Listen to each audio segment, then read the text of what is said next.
हमें घड़ी दिखाई जाती है जहाँ पर 6:10 हो चुके थे और उन सब का स्ट्रेटजी लिखने का टाइम खत्म हो चुका था और वहाँ पे एम्पर बैठा हुआ था। वो कहता है अच्छा तो ये सारे के सारे रिलीफ प्रपोजल ये सबमिट किए हैं यंग लेडीज ने, है ना। और वहाँ पे सब लोग बैठे हुए थे, एम्प्रेस डुआजर भी, दूसरी दोनों एम्प्रेस भी और एम्पर भी। तो तब सब लोग उन चीजों को देख रहे थे। तो तब एम्प्रेस कहती है उनकी डिवोशन ये तो बिल्कुल एडमायरेबल है, लेकिन अभी भी वो बिल्कुल छोटे हैं, मैं कुछ ज्यादा एक्सपेक्ट नहीं कर रही। और वो अपने पंखे को हिला रही थी। तो दूसरी एम्प्रेस जो हमारे हीरोइन को पसंद करती थी वो कहती है लेकिन कभी कभार बच्चे भी बहुत ज्यादा क्लेवर आइडियाज दे देते हैं जो कि अडल्ट्स के सोचने के काबिल भी नहीं होते। तो तब वो वाली एम्प्रेस कहती है लेकिन क्लेवर आइडियाज कभी कभार वो रियलिटी में आने से पहले ही मर जाते हैं, स्पेशली ऐसे आइडियाज जो कि 10 साल के बच्चों ने दिए हों। और आपको पता है ना ये सारी की सारी लड़कियां 10 साल की है या फिर उससे थोड़ी सी बड़ी, और ये सारी तो बिल्कुल पिक्चर डायरी की तरह लग रही है। और वहाँ पे एक बच्ची ने तो ड्राइंग बनाई हुई थी कि मैं वहाँ पर जाऊंगी और सबसे ज्यादा स्ट्रॉन्गेस्ट बन जाऊंगी। लेकिन एम्पर वो उस पिक्चर को देखकर हंसता है, वो कहता है कितनी क्यूट है ना। लेकिन फिर भी 10 साल के बच्चों को भी अंडर एस्टिमेट नहीं करना चाहिए। क्या यहाँ पर लेडी फेराथोन नहीं है? मुझे लगता है उनसे हमें उम्मीद रखनी चाहिए। तो सब लोग कहते हैं हाँ बिल्कुल, हमें भी ऐसे लगता है। तो एम्प्रेस डुआजर कहती है ये ओल्ड वुमेन ये देखने के लिए बहुत ज्यादा क्यूरियस है कि आखिर लेडी फेराथोन ने क्या लिखा होगा। तो दूसरी एम्प्रेस भी कहती है हाँ बिल्कुल, मैं भी देखूंगी कि उनका टैलेंट सच में असल है या फिर नहीं, और उनकी रेपुटेशन उनकी फैमिली की वजह से हुई थी या उनकी अपनी वजह से। तो तब दूसरी एम्प्रेस कहती है लेकिन वो प्लेग मेडिसिन वो तो उनका अपना आइडिया था, और ये बात ये तो मैं सच में खुद जाहिर कर सकती हूँ। लेकिन एम्पर की दोनों वाइफ्स उनकी आपस में बनती रही थी और दोनों एक दूसरे को घूर रही थी। लेकिन वो दूसरी वाली एम्प्रेस वो कहती है लगता है योर मजेस्टी आपको यंग लेडी बहुत ज्यादा पसंद है, फिर भी मेरा एक बेटा है तो ये नेचुरल है कि मैं उनको देखना चाहूँ। लेकिन योर मजेस्टी आपकी इकलौती बेटी वो तो मर चुकी है ना, तो आखिर आप उनकी तरफ ध्यान क्यों दे रही हैं? लेकिन तभी एम्प्रेस डुआजर उनके दरमियान बोलती है, वो कहती है बस बहुत हो गया, मेरे पुराने कान ये सब सुनकर बहुत ज्यादा शर्मिंदा हो जाते हैं। लेकिन तुम लोग को नहीं लगता कि हमें यंग लेडी के प्रपोजल को देखना चाहिए कि आखिर उन्होंने फाइनल वर्डिक्ट क्या दी है? तो तब एम्पर कहता है लेट्स सी इसमें उन्होंने क्या लिखा हुआ है। और वहां पे लुटिशिया ने अपना सब कुछ लिखा हुआ था। वहां पे लिखा हुआ था कि हमें अपना इंटरेस्ट वो शिफ्ट कर देना चाहिए सेंट्रल गवर्नमेंट से नॉर्थ वेस्टर्न रीजन तक, एटलीस्ट इसकी वजह से प्रीवियस डायनेस्टी से कुछ हेल्प की जा सकती है। वो कहता है मुझे लगता है कि मेरी एक्सपेक्टेशन लेडी फेराथोन से कुछ ज्यादा ही थी, उन्होंने तो सिंपल सी बात लिखी हुई है। तो दूसरी एम्प्रेस कहती है लेडी मैक्लोएन उनका प्रपोजल भी बहुत अच्छा है, वो तो बिल्कुल आइडियलिस्टिक है और मुझे लगता है कि वो नॉर्थ वेस्ट की सेल्फ रिलायंस पे बहुत ज्यादा फोकस कर रही हैं।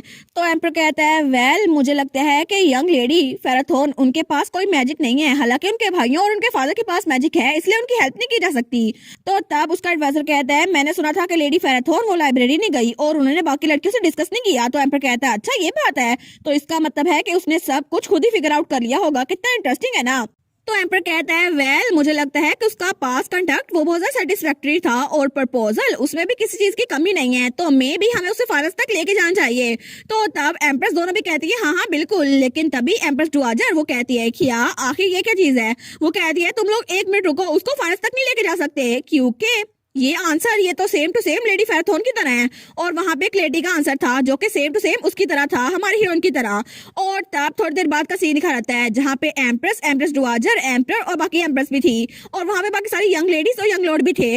तो वहां पे कोई लड़का कहता है आज क्या हो गया, मुझे लगा था कि आज का काम खत्म हो गया, हमें घर चले जाना चाहिए था। लेकिन एम्पर कहता है कुछ अनप्लेजेंट इंसिडेंट हो गया है जिसकी वजह से ये जो है फेस्टिवल इसमें थोड़ा सा एरर आ गया है।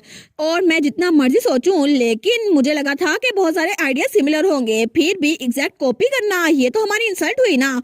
और इस बार हमारे पास 2 आइडेंटिकल प्रपोजल है जो सेम टू सेम एक दूसरे की तरह है, लेडी फेराथोन और लेडी ट्रैंका, प्लीज आगे आए। तो सब लोग कहते हैं क्या इन लोगों ने कॉपी की है? लेकिन सब लड़कियां उनको देख रही थी, वो सोचती है इसका मतलब है कि इन दोनों में से किसी एक ने चीटिंग की है। और तब हमारी हीरोइन और उसकी कजन दोनों आगे आ गए थे। तो तब एम्पर कहता है मैं तुम दोनों से पूछूंगा आखिर ये सब कुछ कैसे हुआ? अगर तुम लोग अथॉरिटी को चैलेंज नहीं करना चाहते तो मुझे सही से जवाब दो। तो तब क्लैटी कहती है मुझे माफ कीजिएगा योर मैजेस्टी, लेकिन मुझे कोई आइडिया नहीं ये सब कुछ कैसे हो गया। और मेरा प्रपोजल ये तो लेडी फेराथोन के आइडेंटिकल है, ये तो बिल्कुल चीटिंग हुई ना, और चीटिंग तो मेरा फैमिली के लिए इंसल्ट की तरह है। और वो रोते हुए कहती है मुझे तो यकीन करना मुश्किल हो गया कैसा कुछ हुआ था। तो हमारी हीरोइन कहती है मुझे लगा ही था ऐसा कुछ जरूर होगा, लेकिन मैंने कभी भी किसी के आइडियाज को अपनाया नहीं है और ना ही मैंने किसी से शेयर किया था। और 2 प्रपोजल आइडेंटिकल है, इसका मतलब है किसी ने मेरा प्रपोजल कॉपी किया है। तो एम्पर कहता है मैं समझ सकता हूँ कि आप दोनों क्या सोच रही हैं, लेकिन फिर भी आप दोनों एक क्लेम कर रही हैं कि आप दोनों इनोसेंट हैं। लेकिन हमारे पास कोई चॉइस नहीं है कि फेस टू फेस इंक्वायरी करें। और तब वो कहता है ठीक है, सबसे पहले मैं आपको बोलने का मौका दूंगा लेडी ट्रैंका, क्योंकि आपने अपना प्रपोजल पहले सबमिट किया था। तो क्लैरिटी कहती है जी योर मैजेस्टी, मैं सब कुछ बताऊंगी जो कुछ मैंने वहां पर लिखा था। तो तब वो स्माइल करती है, वो कहती है जैसे मुझे टॉपिक मिला मैं सब लड़कियों के साथ लाइब्रेरी में गई और उसको डिस्कस किया, और जब तक टाइम खत्म नहीं हुआ मैं वहां से बाहर नहीं निकली। मैंने सारा का सारा डेटा इकट्ठा किया, प्रपोजल लिखा और इसको सबमिट कर दिया, और मैं लाइब्रेरी में रही थी। सारी की सारी यंग लेडीज मेरे लिए टेस्टिफाई कर सकती हैं। तो सारी लड़कियां कहती है जी जी वो यहाँ पर ही थी। तो तब एम्पर कहता है ठीक है, आपके पास तो बहुत सारा विटनेस है, लेकिन लेडी फैराथन आपके बारे में क्या? तो हमारी लुटिशा कहती है जब मुझे टॉपिक मिला तो मैं गार्डन में चली गई थी अपने नए आइडियाज को ऑर्गेनाइज करने के लिए, और फिर मैं रेस्टरूम में गई थी, लेकिन जब मैं वापस आई तो तब मैंने अपना प्रपोजल लिख के रखा हुआ था। तो तब एम्पर कहता है क्या आपके पास कोई विटनेस है? तो तब लेडी पोशेट वो कहती है मैं उनके साथ ही थी। तो दूसरी लड़की जो वहां पर आई थी ना वो कहती है लेकिन लेडी पोशेट जब मैं आपसे गार्डन में मिली थी तो आप अकेली थी। वो कहती है वो तो इसलिए ना क्योंकि मैं उसके पीछे रेस्टरूम में नहीं जा सकती थी। तो एम्पर कहता है इसका मतलब है कि आप कोई कंप्लीट विटनेस नहीं है और किसी ने भी लेडी फैराथन को नहीं देखा जब वो रेस्टरूम में थी, है ना? लेकिन हमारी हीरोइन वो कहती है नहीं, सब लोग लाइब्रेरी में थे और ऐसा लगता है कि कोई भी मेरे पास नहीं आया और इसीलिए कोई भी मेरी गवाही नहीं दे सकता। तो तब बाकी लड़के कहते हैं कि यार लेडी फैराथन कहीं उन्होंने तो चीटिंग नहीं की। दूसरा कहता है वो तो मेरी टाइप की थी ना, लेकिन मुझे लगता है आधे वक्त में उन्होंने चीटिंग की थी, और लेडी ट्रैंका वो तो पूरा वक्त लाइब्रेरी में रही थी, क्या पता कि उन्होंने चीटिंग ना की हो। तो क्लैरिटी वो स्माइल करती है, वो सोचती है ठीक है मैं जीत रही हूँ। तो तब एम्पर वो भी सोचता है लेडी फैराथन वो तो डिसएडवांटेज में है, वो तो बिल्कुल कंपोज खड़ी हुई हैं, फिर भी उनका कंपोज है ना इस बात को साबित नहीं करता कि उन्होंने कुछ नहीं किया, और उनकी आंखें बिल्कुल भी ऐसा नहीं लगता कि उन्होंने कुछ गलत किया है, लेकिन फिर भी उनकी आईज बिल्कुल ऐसी है जैसे वो सिचुएशन को जज कर रही हो, और वो तो कुछ भी छुपाने की कोशिश नहीं कर रही। तो एम्पर कहता है ठीक है मुझे प्रपोजल को सुनना है। तो सबसे पहले लेडी ट्रैंका आप बोलेंगी, मुझे बताएं कि आप अपनी इनोसेंस को कैसे प्रूव करेंगी। तो तब क्लैरिटी वो आगे होती है, वो कहती है थैंक यू योर मैजेस्टी, और उसको सारा कुछ बता देती है। तो क्लैरिटी कहती है सबसे पहले हमें रिलीफ मेयर्स को देखना होगा कि हमें कहाँ डिस्ट्रीब्यूट करनी है, जिन इलाकों में ज्यादा गुर्बत होगी हमें वहां पे देना होगा, और इसके अलावा हमें ग्रुप्स में कैटेगराइज करना होगा ताकि जहाँ पे ज्यादा जरूरत हो हम वहाँ पे ज्यादा मदद भेज सके। और मैंने इस मामले को सबके साथ डिस्कस भी किया था। तो सारी लड़कियां कहती है जी जी बिल्कुल। वो कहती है इसके अलावा मैंने नॉर्थ वेस्टर्न इनकम डिस्ट्रीब्यूशन उसके रिपोर्ट को भी रेफरेंस की है, और इसके अलावा लाइब्रेरी में जो सब कुछ था ना मैंने उसको भी यूज किया है। तो वहाँ पे जो लोग थे वो कहते हैं जी बिल्कुल ये जो कह रही है बिल्कुल सच है, हमने रिपोर्ट्स देखी थी वहाँ पे यही कुछ लिखा हुआ है। तो क्लैरिटी कहती है ये सब कुछ मैंने खुद लिखा था क्योंकि ये सब कुछ मैंने खुद सोचा था, लेकिन क्या ये मसला हल हो सकता है जैसे मैंने लिखा है? बस यही बात मुझे डाउट कर रही थी, लेकिन फिर भी मैंने ये सब कुछ खुद सोचा। तो तब एम्प्रेस सोचते हैं जो कुछ लिखा हुआ था इसने सेम टू सेम वही बता दिया। तो दूसरी एम्प्रेस कहती है मुझे लगता है कि आप यंग लेडीज को लीड करने के लिए काफी हैं, लेकिन मुझे पता नहीं था कि आप सारे डेटा को ऐसे यूज कर सकती हैं आर्गुमेंट बनाने के लिए, और अब तो मैं आपको नई लाइट में देख रही हूँ।